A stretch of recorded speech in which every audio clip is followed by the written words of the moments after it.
কিন্তু আজকে আমাদের দেখে খারাপ লাগছে যে আজকে আপনাদেরকে বিচার চাওয়ার জন্য রাস্তায় নেমে আসতে হয়েছে। কিন্তু আমি বিশ্বাস করি, আমরা বিশ্বাস করি, এটাও একটা নতুন ইতিহাস যে যার সাথে যখন অন্যায় হয়, বঞ্চনা হয়, তখন মানুষ সবার ওপর, দেশের আইনের ওপর আস্থা রাখে।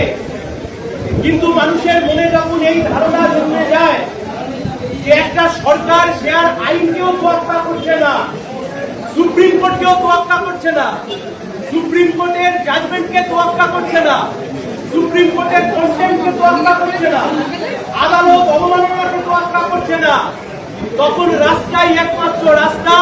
এবং আমরা গর্বিত যে আপনারা সেই রাস্তায় নেমেছেন, সেই লড়াই আপনারা করছেন, সেই আন্দোলন আপনারা করছেন।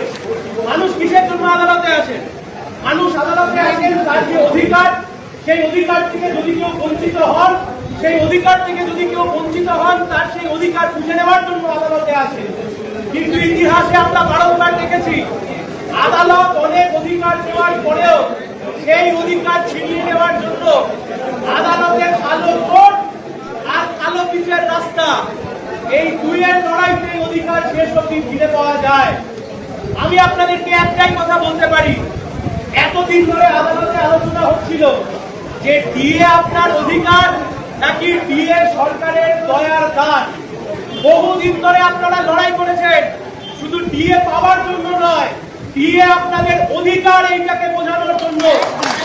আমরা গর্বিত এই কারণে, আমরা বিশ্বাস করি ডিএ মানে শুধুমাত্র কিছু টাকা নয়, ডিএ মানে কিছুমাত্র শুধু বকেয়া টাকা নয়, ডিএ মানে আপনাদের ডিএ পাওয়ার মানে একটা প্রতিষ্ঠানের গালে থাপ্পড় মেরে নিজের অধিকার বুঝে নেওয়া।